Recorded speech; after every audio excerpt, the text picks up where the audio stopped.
So we're going to talk about project management. Um, I know most of you, or in fact, all of you are going to be taking a class, right, in project management. Some of you already did. Others might be taking it sometime soon, right? But it's a very essential topic to know. So what I'll do is kind of cover some of the main aspects of this topic. And if there's any questions, we can certainly talk about it, right? So project management is very essential, right, for any system project. And the reason being that all of the system projects are, time consuming, take up a lot of resource, and also cost a lot of money, right? So we need to make sure that we have proper planning and management of all of the activities to ensure that the projects are successful, because projects by nature are very risk prone, right? So in this chapter, we're going to talk about project triangle. What are the three sides of the triangle as far as a project is concerned? What are those made up of, right? What are the main steps as far as project managements are concerned? Starting with the planning, the scheduling, monitoring and reporting, right? Those are the things that pretty much any project manager is responsible, right? For, right? And we will talk about something called WBS, what's called work breakdown structure. So although a project is a huge undertaking typically, but by breaking the project down to smaller tasks, manageable tasks, and sequencing them logically, right? We are able to, ensure completion of those tasks timely manner, and also completion of the project, right? And effective utilization of the time and resources. And as far as the tasks are concerned, any project has anywhere from a few to several hundred tasks, right? So, and there are these so-called task patterns. Maybe, these are all like exam questions, right? And as a PM, one of the things to be aware of are these tasks, different patterns and how to manage those tasks, right? What to keep, in mind about those and how to manage. The most important thing to know about every project is what? Something called a critical path. That's kind of the longest path of a project.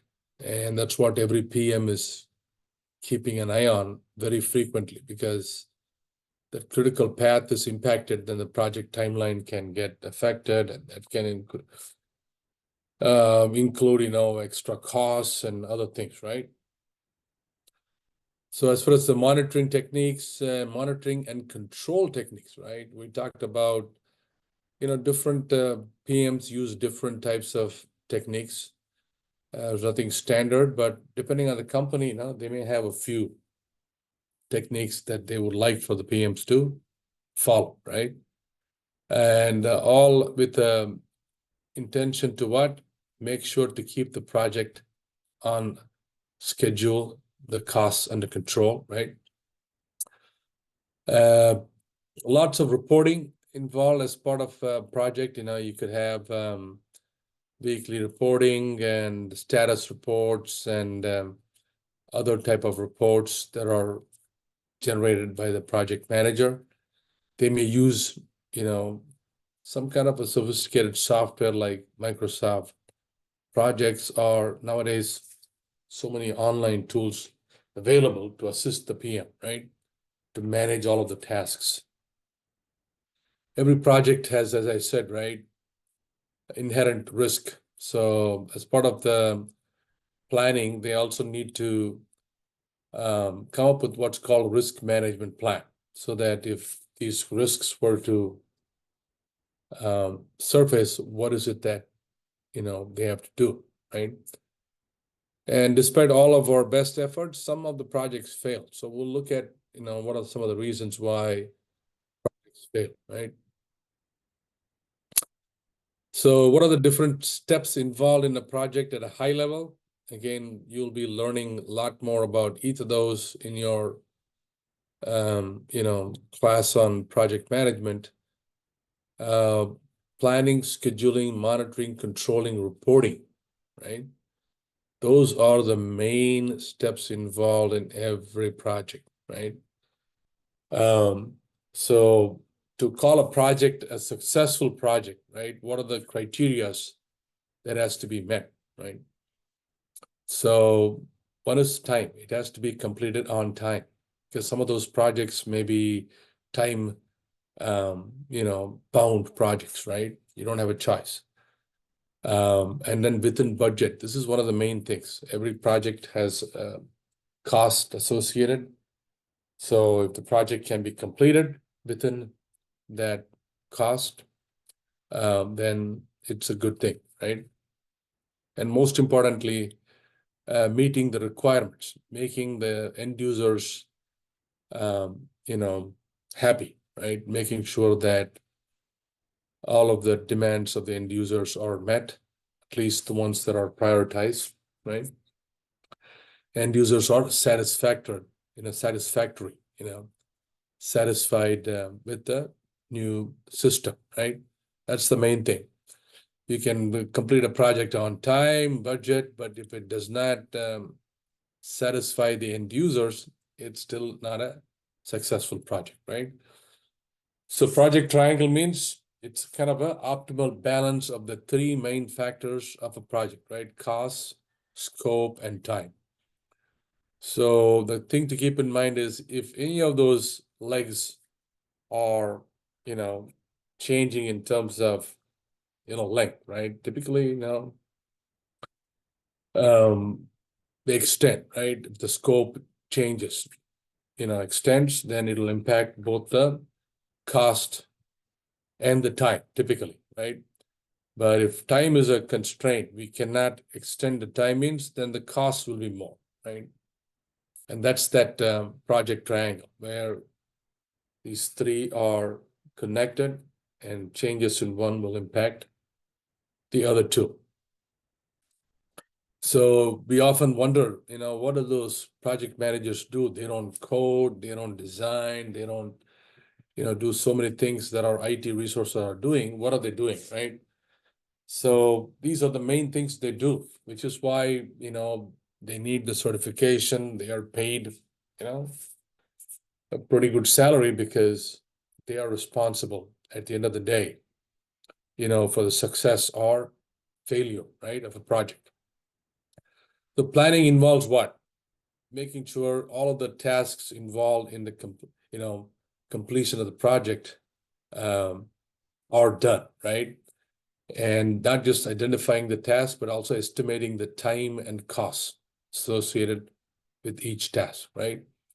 Scheduling has to do with what? Coming up with that high-level timetable, right? So many tasks to do. All of the tasks, cannot be done randomly, right? They have to be properly sequenced. There may be some, tasks depending on other tasks to be completed, right? And there are some tasks that fall in that critical path, right? That need to be monitored. So those are the main things as well, right? That comes under scheduling. Monitoring means now that we have a plan, we need to make sure all those tasks are being done in a timely fashion, making sure that if there's any problem, with completing the tasks, right, that the PM is guiding the team to complete those tasks timely and successfully, right? Then as far as reporting is concerned, making sure, they are keeping the project team, the stakeholders, the sponsors, managers, of the progress of the project in a regular basis. So they can have separate reports that they are generating for the management, different reports for the users, right? And, from a project team standpoint, there may be those status reports, they generate and share with the team, right? Those are the high level things. As far as the breaking down of a project, as I said, every project made up of many tasks. So there's no exact formula, how to break down a project into smaller tasks, but it's all more of a thing that comes with experience.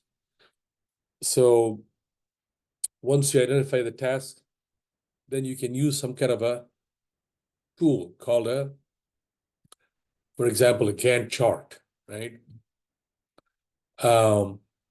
To kind of identify, the starting time, the completion time of project, and the actual progress of each of those tasks, and kind of helping kind of break down a complex project into steps, and usually makes it easy to visualize, right?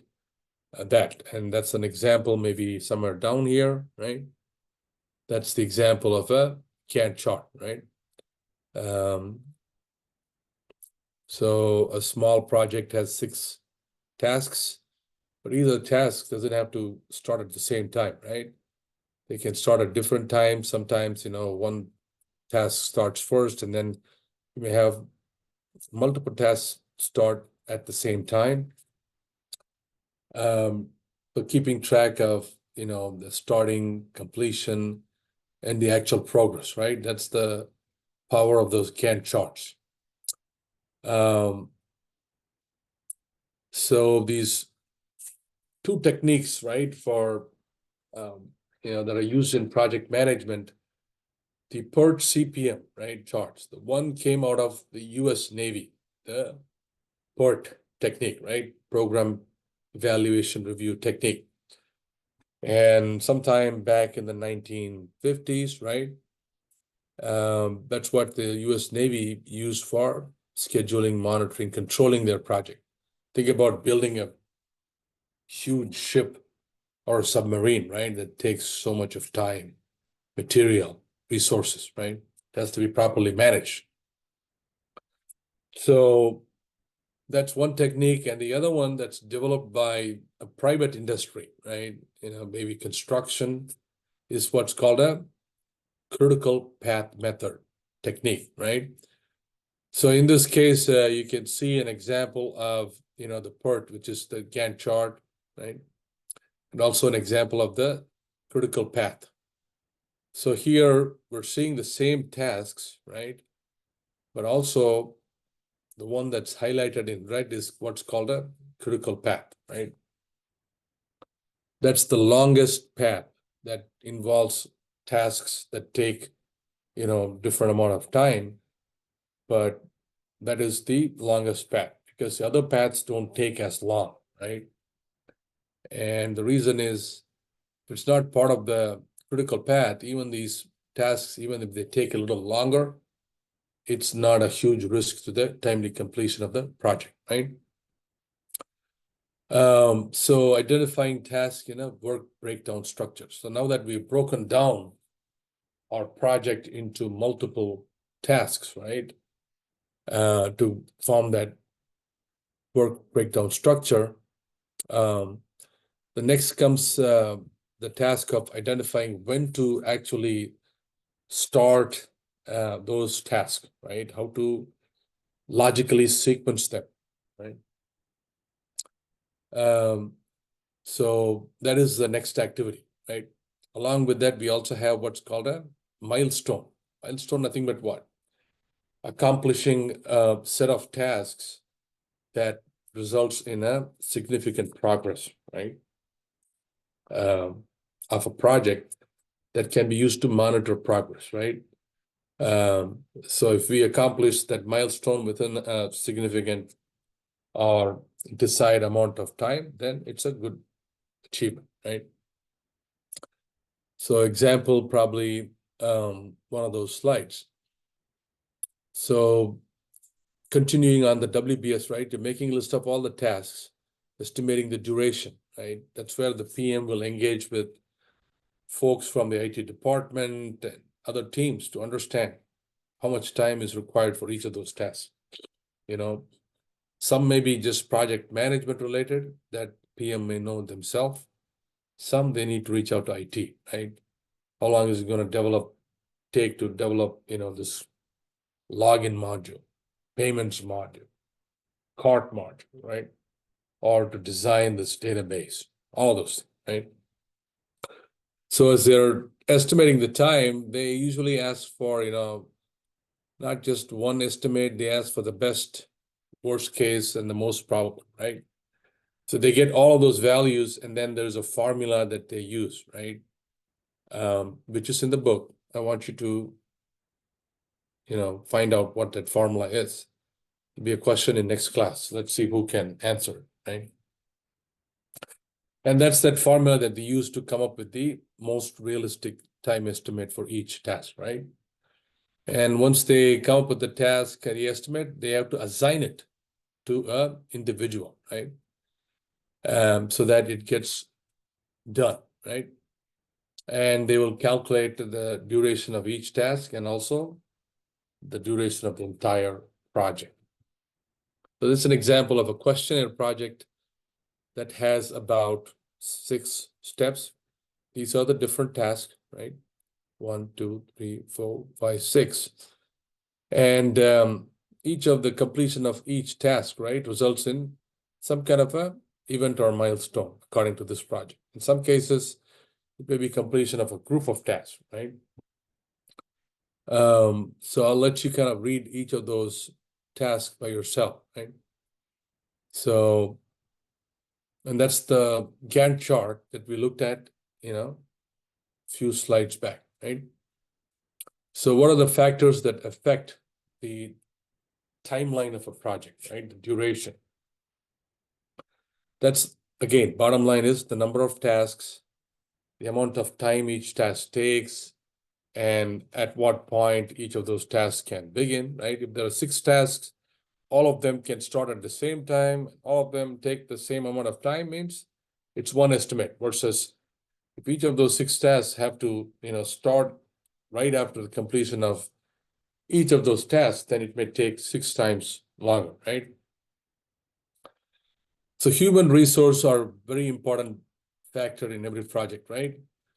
So depending on the team, the amount of time it takes to complete the task difference, right? If it's a very experienced team, then the task can be completed much quicker versus if it's a less experienced team, right? So all those things have to be something that the PM needs to understand, as they are estimating those tasks, the duration, and the overall duration of the project, because that can affect the schedule, also the cost of the project, right? So the other thing that the PM needs to consider is, is the team experienced in doing, a project of this kind, right? So if they are, then that can affect the overall time and cost estimate, right? Versus if they have not done this the first time, then it could take longer, it could cost more, right? Constraints also play an important role, right, as far as the projects are concerned, because they will decide if those tasks can be achieved, right, or not, right? So that's as far as WBS is concerned. Task pattern wise, there are basically, maybe there are many different type of patterns.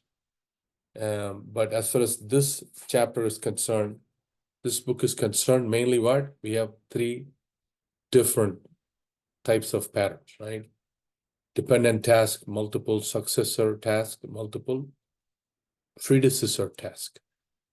So that's just the way we represent a task within a project, right? Using those project techniques. Every task has a name, a starting date, finish date, an ID, right? Because we cannot be referencing a task by name every time. Sometimes IDs make it easier. And most importantly, the duration. So dependent tasks are something that, can be only initiated after one task is completed, right? So in this case, they're saying that the document creation, right, can only happen once that outline is prepared. So talking about starts on day 1, finishes day 5, takes 5 days, right? So since it's a dependent task, can only start on day 6, and it takes 9 days, means what? Takes going to be finished on day 14. So think about if this task takes longer than what's estimated, right?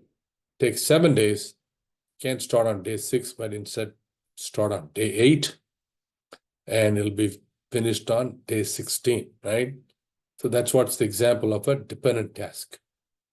Successor tasks, or in some cases, one task can be, required to be completed, for multiple tasks to be initiated, right? In this case, developing a plan is required to start working on the interview and the survey, right? So think about this. If there are more of these dependent tasks, then what happens?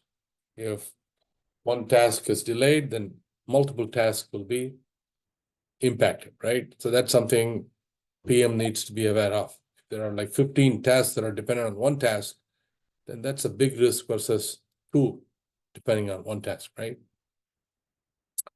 So concurrent tasks depending on completion of one task.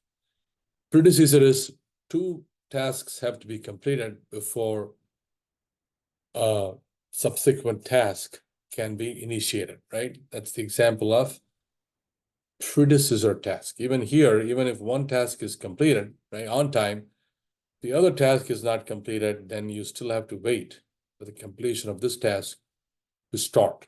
Even here, right, if there are multiple predecessor tasks, then that also increases the risk, right, of this successor task starting on time. So something PM needs to monitor more closely, right? So there are other complex task patterns, that are possible, right? So as a PM, you need to study that very carefully and monitor some of those complex task patterns, right? To ensure that the schedule can be properly estimated, as well as the project can be monitored for timely completion. So critical path, as I said, is what? The longest path of a project, right?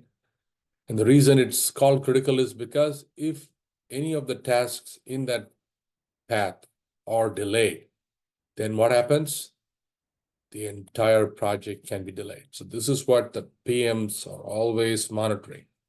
Any task in the critical path that's delayed means immediately they have to take steps to ensure that something is done to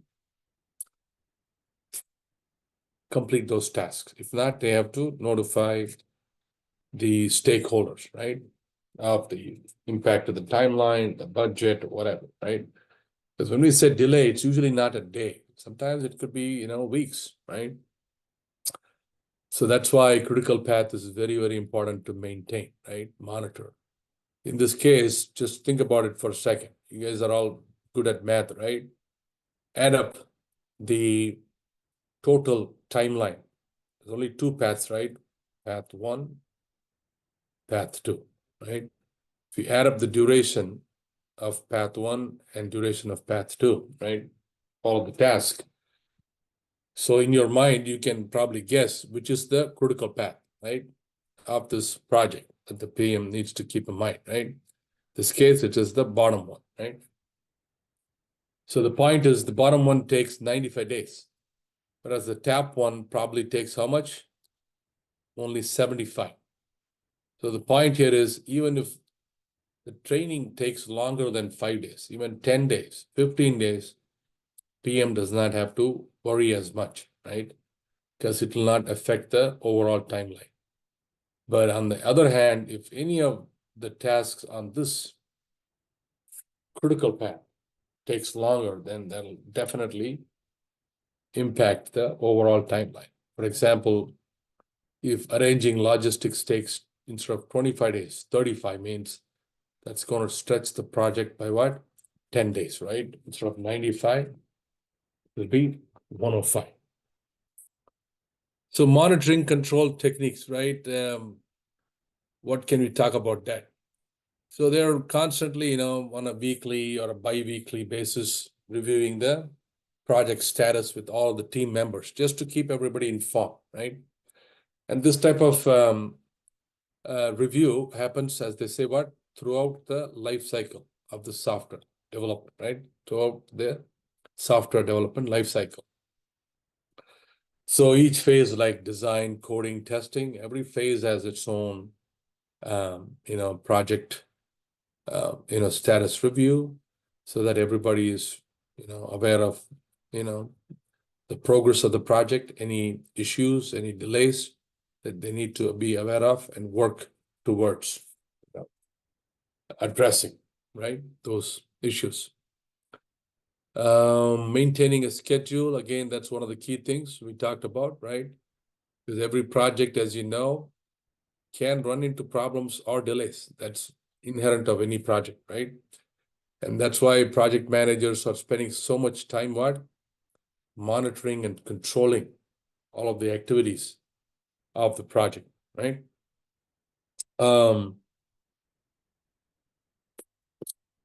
So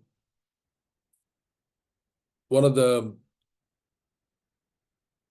main things that the PM should be good at, is what? Anticipating problems, because they should know that every project will have a problem. They may not know what the exact problem is, but they should always anticipate problems with schedule, with scope, with, timely completion of analysis, design, testing, whatever the case may be, right? And they should take steps to what? Avoid those problems and minimize the impact, right? Even if there is a problem, then they need to what? Identify any kind of potential solutions.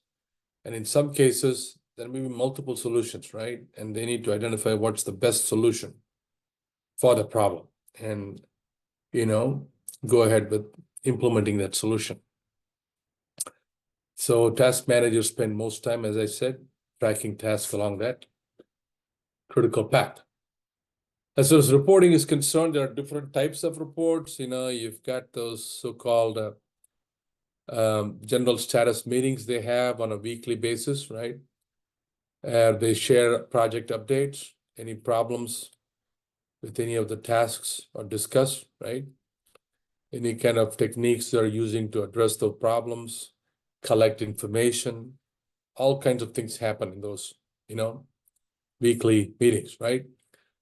On top of that, after the meeting, they have to send some report, right? To make sure that everybody involved in the project, has a written communication about the status of the project, any issues, and so that the timely action can be taken, right, by all of the stakeholders involved. So as far as dealing with problems, as a PM, it's not a simple task, right, to handle problems, but that's one of the things that they should be good at, handling problems, regardless of whether it's simple or difficult, right? Identifying who's the best resource to work on the problem and, how that can impact, right, the project costs and timeline. So they use all kinds of softwares, as I said, right? For the planning, scheduling, monitoring of the project. And most of the softwares they use usually come with, both the PERT CPM, Gantt charts, right? And project calendars, cost tracking, the burnout, chart, all of those things, right? That's why we pay all of that expensive licensing fee, right? Um,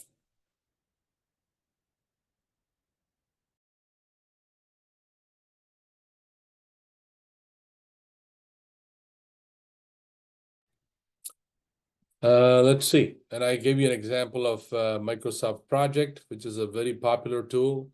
And if you've probably seen some ads, monday.com, all of those things, which is kind of an online and a cloud-based solution, pretty much helps the PM do all of these main tasks, right? Come up with the work breakdown structure. It generates the Gantt chart, network diagrams, calendar views, pretty much what? Depending on the holidays and vacations of the resources, it can help them, move those tasks accordingly, right? And come up with that schedule and updates to any kind of schedule if a resource has to go on vacation or anything, right? If you update the calendar, then immediately it'll move those tasks accordingly, right? Very, very useful. And risk-wise, every project was inherently risky. That's why the PMs, as part of their planning, come up with that, develop that risk management plan. They identify all of the potential risks that project can be impacted by. First step is the identification. Next is what? Analyzing the risk, both from a qualitative as well as a quantitative standpoint. Qualitative has to do with what? What are the chances of that risk happening, right? Quantitative has to do with what? What is the impact if that risk were to surface on the actual project, right? And coming up with that risk response plan. One is the management, right? Identifying the risk, quantifying, and then what will be the plan if those risks were to become reality, right? And constantly monitoring the project for any of those risks, right? And once those risks do surface, we know as a PM, what to do, right? And it should be more of a planned thing versus trying to deal with risks on a very ad hoc, unplanned basis, right? And every project, as we know, is challenging endeavor, right? It has a lot of moving parts to it, technical, functional, and that's why the PMs need to be what? Very alert throughout the course of the project. Monitoring it, controlling it on a daily basis, right? And being alert to any impacts to any of the tasks and taking action in a very timely fashion. Nothing can be put away for a later date, right? And there's a lot of reasons why projects fail, right? It could be because of bad project management. PM is not effective, very inexperienced, right? Has not worked in that particular domain, right?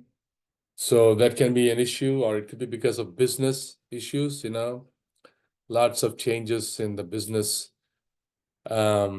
requirements and maybe, organization changes that can impact, and that could result in project failure, right? Budgeting issues, suddenly, because of how the company is doing, the economy and other things, there could be cut in budget that can result in projects getting delayed or sometimes getting canceled, right? Even if a project gets canceled, it still is a failure, right? Scheduling issues too, because of unexpected vacations or resource related things, right? Your schedule can be impacted. And if it takes longer than the planned timing, that result in what? More costs. And in some cases, if it's a time-sensitive project, if you fail to complete it on time, that's a big failure, right? So that's pretty much on project management. I think, we covered a lot of the important salient aspects, although it was kind of a quick, overview of sort. But again, since you're taking a class on project management, I thought at least we should touch upon the different topics, concepts, so that you'll understand, a lot of the things related to system development process, as we move through the next weeks. Any questions on project management, anybody? Or anything we talked about today?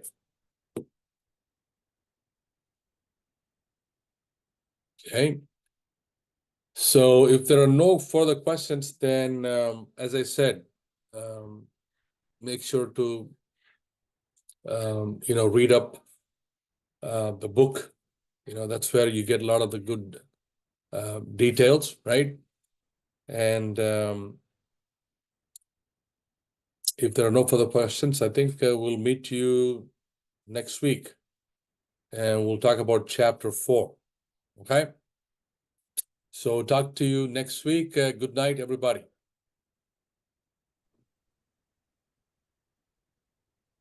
Good night.